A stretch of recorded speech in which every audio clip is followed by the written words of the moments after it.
You're going to want to pay attention to this next segment. Kind of jaw-dropping, actually. Clueless and chronically incapable. Those are the words the British are using to describe President Obama's leadership.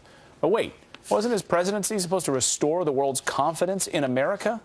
Thanks, Decker. Well, President Obama says he restored America's standing in the world. Do you remember this? One of the things that I intend to do as president is to restore America's standing in the world. I would like to think that with my election and the early decisions that we've made, that you're starting to see some restoration of America's standing in the world. I think that we've restored America's standing in the world. Tonight, we can say that American leadership has been renewed and America's standing has been restored. All right, renewed and restored. But did the rest of the world get the memo? An advisor to the British Defense Ministry says, in terms of military leadership and planning, President Obama, quote, seems to be almost chronically incapable of doing this. Obama has no sense of what he wants to do in the world. He also slams the British government, too.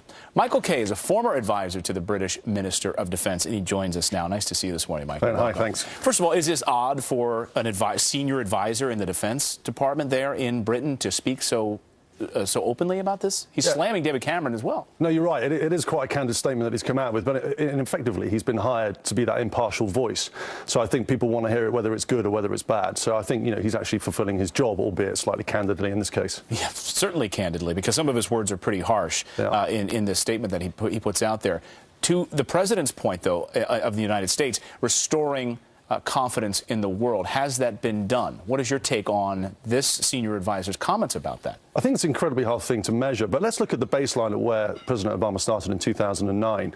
You had an illegitimate war in terms of the eyes of the international community in 2003 in Iraq that had been waging for 5 years. You've got a war in Afghanistan that's been going on for 8 years. It's approaching the height of coalition casualties. And then you've also just had a financial crisis which has sent shockwaves around the world and caused global markets to collapse. So I think from where he was starting from, he had a really good opportunity to implement some policies that could get America back on track in terms of the eyes of the international community. But I think the problem is that one of the core principles of implementing those policies, which is transparency, which is what his whole campaign was built on, has been completely shattered when you look at things like the NSA, you look at things like Benghazi, and you look at things like the drone problem. So I think he's actually gone a retrograde step backwards, especially in the second term. There was excitement. I was in Ireland right before the inauguration, and speaking to people in Ireland, were super excited about President Obama coming into power.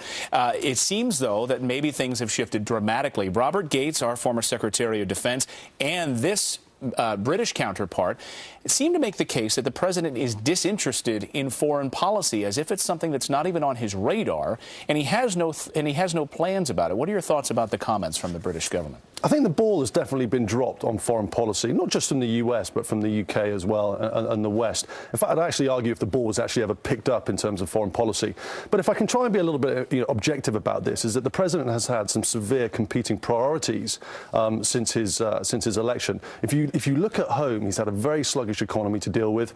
There's been high unemployment rates, and there's a huge debt mountain that was adding $1 trillion a year to it. So in terms of foreign policy, if you just have to look at the presidential campaign between Mitt Romney and the president and just look in terms of how much foreign policy was discussed, I don't think that it's taken the priority. But foreign policy has been hugely complex. I think it's been complex in the way that you anticipate the Arab Spring and all the complexities that are going on Syria, in the region. And to this gentleman's point in Britain, he says the president bumbled in Syria and creating red lines and then having to walk that back. That was an unforced error. Yeah, and to me, the region of the Middle East is all about understanding the connections, and I think the way that Syria was handled was particularly bad. You mentioned the red line. That's an absolutely great point, Clayton, is understanding the way that a chemical weapons usage of a red line could play out was very, very complex. It's not black and white. These things never are. And so I think if you combine that with the way that he launched into supporting or wanting to support the Free Syrian Army, then you've got this al-Qaeda Islamic militant threat metastasizing within Syria. It's created huge problems in terms of having to take a step back and lose a little bit of credibility. But I think what we need to differentiate here, Clayton, is weakness doesn't necessarily mean credibility. And I don't think America, a lot of people talk about America being weak in the eyes of the international community. I don't think America's weak at all. It's the #1 economy in the world. It's the #1 security power in the world. It's got the biggest nuclear arsenal in the world. It's in a pretty healthy state.